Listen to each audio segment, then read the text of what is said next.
What's up, everybody? Welcome back to Red Wine Girl Time. Today we are going to be drinking RWGT. I think I said that right. Bordeaux. This is my first time drinking a Bordeaux, so I'm really excited. Did some homework, did some research, so I'm going to share what I've learned with you guys, and we're going to take this journey together.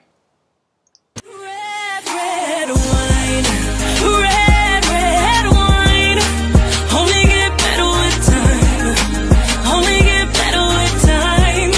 Red, red wine, red, red wine, only get better with time, only get better with time, only get better.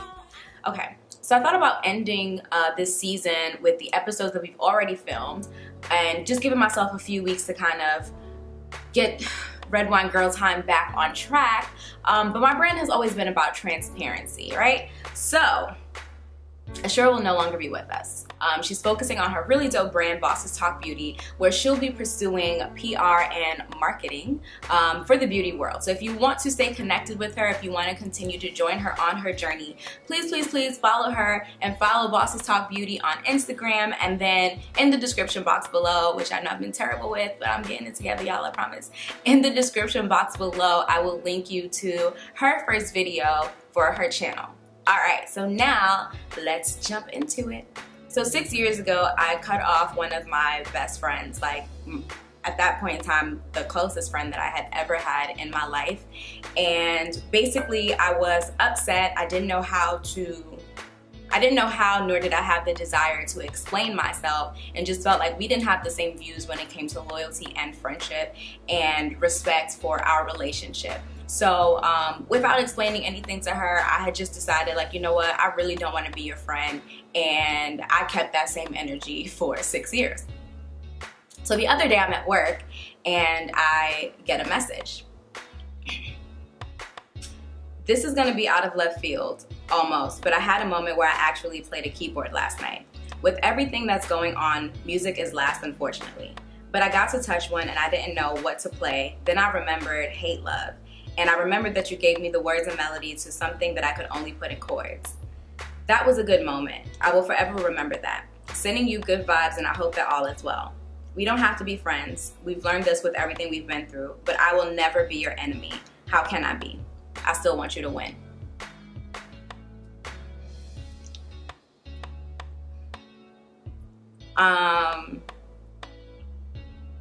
And see, reading it now, it still like touches me in that same way. The main part that stuck out to me, that really made me catch feelings, was when she said, I'm not your enemy, I still want you to win.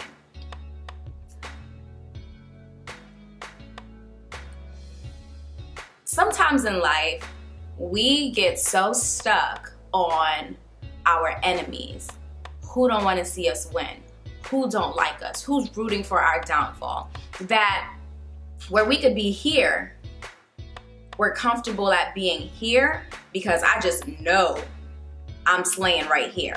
And if I try to go here and I fail or I stumble or I fall, I'm proving them right. And I'm giving them the satisfaction of seeing me fail. Meanwhile, they just want to see you win, and from afar. Because while I've distanced myself, or while we've set these barriers of you can't be in my life no more, they are still rooting for us silently. They just don't get to root for us, you know, like in person. And sometimes we really think that we got enemies and we don't. Like, and just because we're not friends doesn't mean that we're enemies. But for me, for a very long time, that's what I thought. Like, anytime that she was brought up, while she had described me as because we continued speaking, while she described me as a constant in her story, she was always the villain in mine. I acknowledge that, like, this is the villain of my story. Like, this is the reason why I can't fail. Like, I gotta be great. Like, technically speaking, when I look back on it, I'm like, damn, like, I've been the one holding me back this whole time. And we're always the one holding ourselves back. Like, that's just how it is. That's how the mind works. But I also think that that's a part of humility, to have certain insecurities. But being afraid to fail because you think other people want you to fail is an insecurity that you shouldn't have. Before that message came through, I was in a space where I felt like everything is going really good for me. I'm really blessed. I'm really grateful. Like, I always feel like God is on my side, but I'm ready to get to the next level. And I started to think about, you know, accountability and what is keeping me from my next level. Like, I'm doing great. What is keeping me from my best? And so I told myself, I had to be honest, that what's keeping me from my best is that I hold grudges. And when I'm mad at you, I stay mad. Like, I'll stay mad. And I don't get mad at everybody, which is probably why I put so much energy and negativity into holding on to being upset with someone that I cared about, that I felt like I allowed to hurt me, or that, like, you know, snuck up on me. And the negativity that I put into that is that I want you to feel like you don't exist. I want you to feel like trash. I don't want you to ever think that you're able to come around me and come into my space and violate my trust again. Because then what that says about me is that, like, it says that I'm vulnerable and that I'm weak in all senses of the word. So I hold grudges. With that realization and with that moment of self-reflection, I said that, you know what, like, who are the people in my life that I'm still upset with, that I need to forgive? And again, forgiveness is a journey of self. You don't need to seek the second or third party in order to go through this process of closure. You have to find closure within yourself. And I'm definitely the person that I used to send essays on essays on essays about my feelings when I was ready to let you go. So I told myself that I need to go on a journey of forgiveness, and I said that I would start to pray for the ability to just really, really let go, because I thought of two people in my life that, like, one of them, anytime his name comes up, I feel like I gotta put on a flex. And then with her, anytime her name came up, it was like, she doesn't exist to me. I don't understand why you think to bring her up in my world. Like, we not cool. She shouldn't be speaking about me, because I definitely don't speak about her and I don't think about her. So when she messaged me, at first I started to have an attitude. I was just like, when her name popped up, I'm like, what? But then I was like, oh, this is what you asked for. Besides prayer, I didn't really know how to go about forgiveness, right? Because it's easy to forgive people for, like, the little stuff, but I didn't know what forgiveness to this capacity looked like. And so when I got her message, I got the answer, because although I didn't spend a lot of time talking about what she did to me, like, after a while it was like, she doesn't exist. So, like, I'm not ever talking about her. I don't need to retell this story. It's a long story. I just don't speak to her. I never stopped to acknowledge and appreciate and be grateful for, or not that I never, but I had long stopped acknowledging and appreciating and being grateful for what she did for me. Because during the duration of that friendship and the relationship that we had, like, this was my ride or die. This was my #1 supporter, and vice versa. So at the end of the day, there are a lot of things that I would not have even, like, think to be comfortable to even try if I didn't have my best friend rooting for me. And a lot of those things are now things that I do today, like music. Like, she taught me how to hear music. Like, music has long been a part of my life, and music has long been my love. But as far as sitting down at a piano and hearing and listening and writing and how do you feel and this and that, I started that journey with her. And music is a big part of my life, so you have to give credit where it's due. With that being said, I wrote her back a very long message, because I wanted to approach the conversation from the I wanted to approach the conversation from the same space that she approached it from, which was from growth and genuine love. And one of the things that I said was that, you know what, like, I'm happy to know that you're not my enemy, and I'm sorry that I spent so long thinking that you were. Forgiveness to me is accepting the past for what it was and making a conscious effort to move forward without revisiting the hurt and negativity of that situation, or without revisiting that hurt place. And For the record, forgiveness is hard. Sometimes you think that you forgive people and you actually have not. And that doesn't make you a bad person. It just means that you didn't know. Like, you're still growing, we're still learning ourselves. Forgiveness is a very, very hard space to live in, because that means that I have completely let go of the past. That means that I have acknowledged that this thing happened and I'm ready to move forward with you without the hurt of that situation. But sometimes you be so hurt by a situation that, like, how am I supposed to not move different? Like, I can only move different around you because you violated my trust. And so now I'm anticipating that you have the ability to do that again. So forgiveness is a hard space to live in, because, like, in order to forgive, you would have to forget. And you don't forget unless you, like, bump your head and you get amnesia. Like, that's just it. You cannot choose to forget things.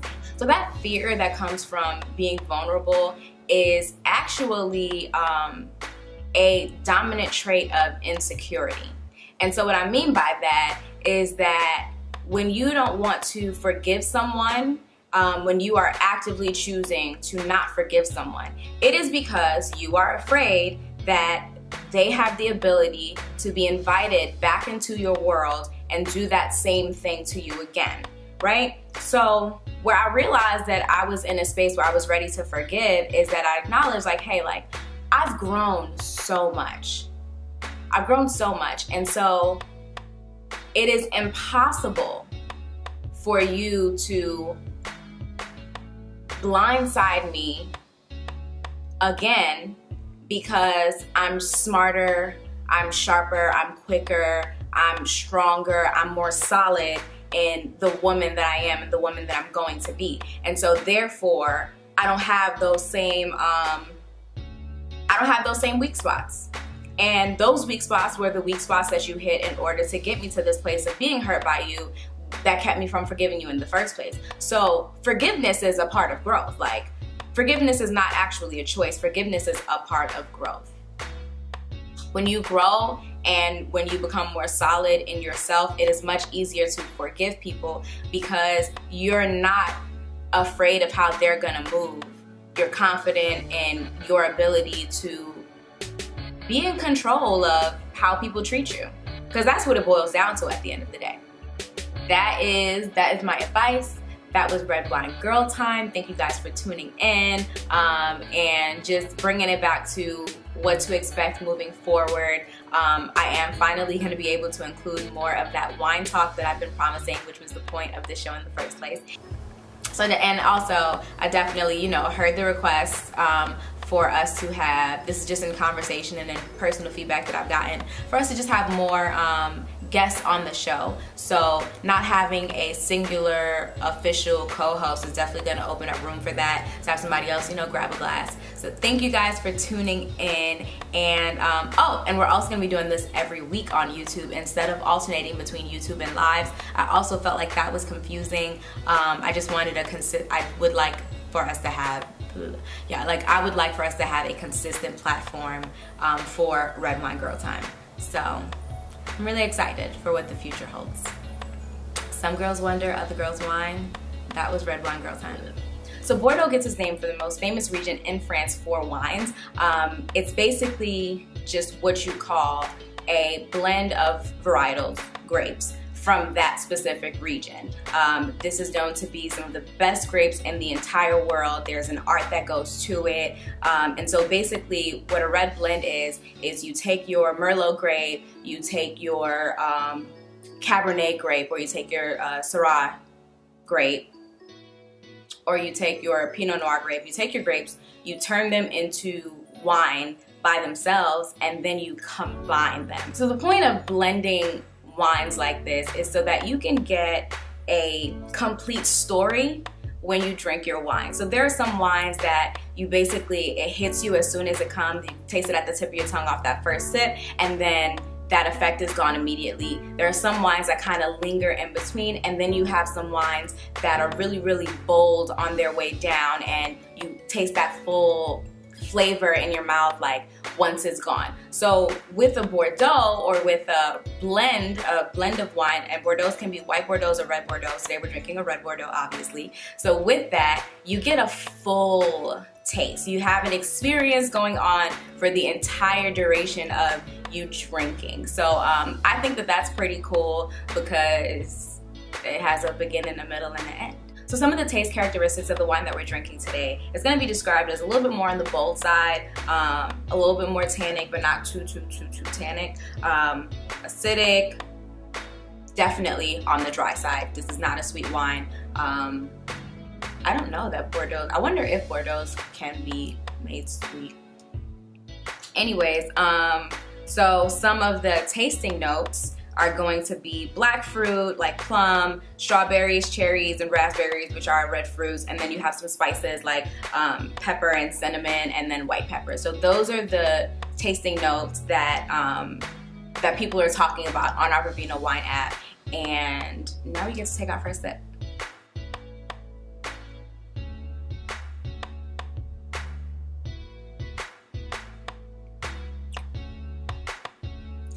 Wow. So exactly what they described as getting a taste from beginning, middle, and end.